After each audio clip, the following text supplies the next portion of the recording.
Magandang hapon po. Ayan, today hanap buhay po muna tayo. Gusto ko lang i-share na bago ako napunta ng PMCC Portwatch po.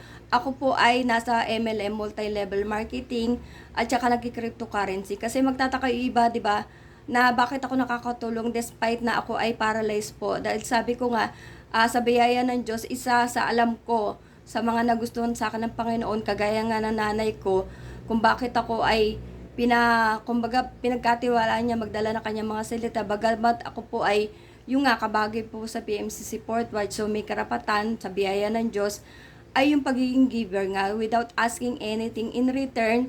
Yan po, mahabagin, mahilig akong sumalo ng problema ng iba, parang sakit ko na hindi ko maintindihan, pero ngayon tinuturuan talaga ako ng Panginoon na mag-handle po ng pera in a way na hindi ako magiging greedy. Yan po kasi sa akin kasi ang pera parang ano siya hindi mo siya talaga dapat ikip. Yan po, although kailangan mo talaga pag kailangan, di ba, binibenta ko nga yung aking laptop po, bago po yan. Yan po, hindi ko talaga nagagamit kasi ginagamit ko tong isa na sira na talaga paggagawa po. Pero pagtiyagaan ko kasi kailangan nga ng pera. Dahil yung previous na, sabi ko nga, sino ba yung higit na nakakakilala sa'yo kundi yung magulang mo. Yung nanay mo specific kasi nga maaga namatay si tatay, ang Panginoon at saka yung magulang. Dahil si nanay bago namatay, may ibiniling talaga siyang sa kuya ko na wag bibitawan hanggang kumbaga yung property ko, nagsusolo pong property ko, which is nabenta ko na nga. At itinulong po natin ang iba doon sa mga nangangailangan. Yan po.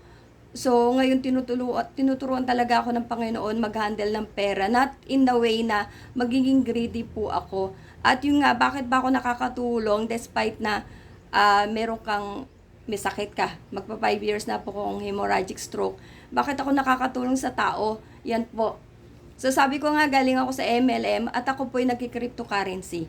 So, yung mga tinulong ko dati, pambilin pandagdag ng cellphone ng iba, sa mga nabigyan ko po ng cellphone, mga yan po sa cellphone ni Jaron po, yung nakapagbigay tayo sa lingkod ng tablet po kasi nangangailangan sila that time. Yan po at tinulong ko sa mga dapat tulungan, yan po nangangailangan po rin po Panginoon.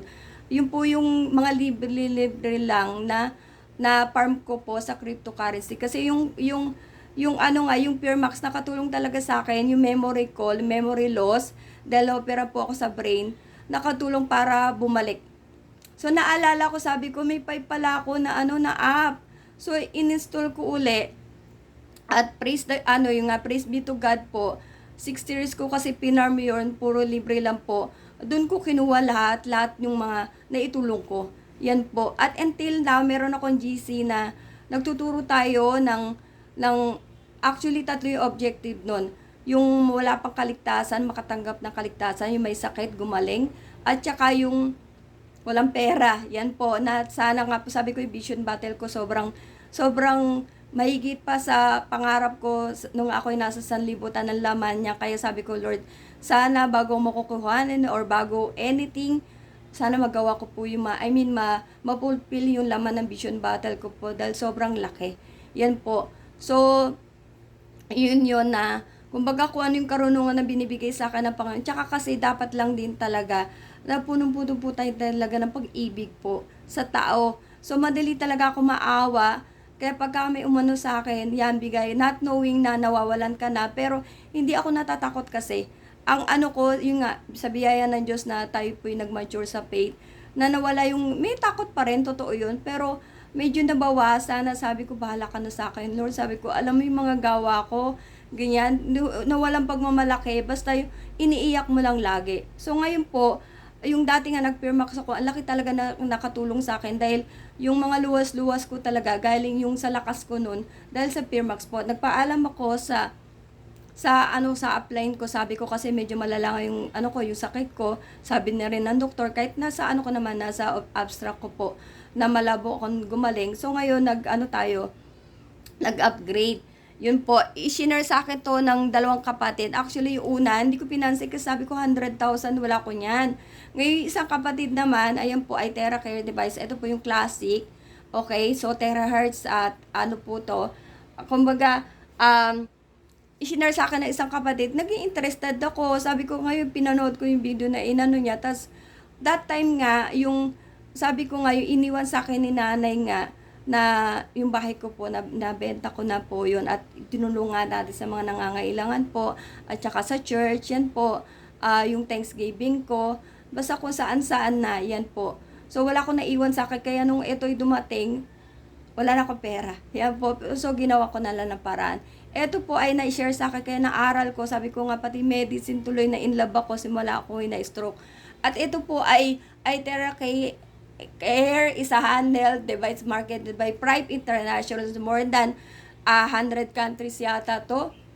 Yan po sila. So, ito po ay sa lahat ng sakit.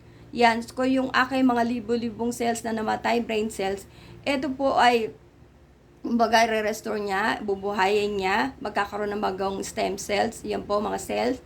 So, yun yung gagawin niya. So, sa lahat ng sakit. Ako kasi, inaral ko rin muna bago po ako nagpo-promote, ganyan. So, kaya po sa mga may sakit po dyan, hindi po mura to. Okay po. Ang bili ko dito ay 22,600 po. 1 year warranty. Para lang siyang blower. Yan po. So, binublow ko rin siya dun sa part na kung saan ako na-operahan para mabuhay po yung cells, yan. At saka sa part na kung saan ako paralyzed po. So, tiyaga, kasi mainit siya dahil blower nga po. Kaya, imbis na, kunyari, 2 times gamitin mo, isang beses lang kasi sobrang init po niya. So, hindi kasi init kasi yung blower nga eh.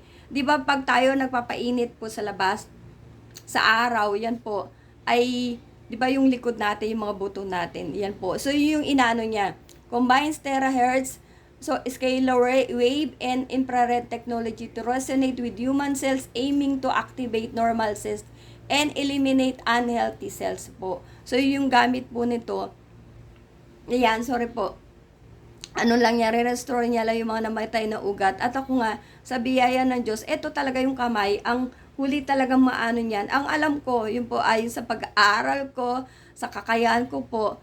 Kaya sa mga may sakit po, sana, kasi merong nagbebenta sa Lazada, tsaka sa ano yata, sa Shopee. Ito po yung mga scam, baka kayo may scam. So sa akin na lang po kayo mag-order. Of course, kikita ko, sabi ko nga, ML lang po.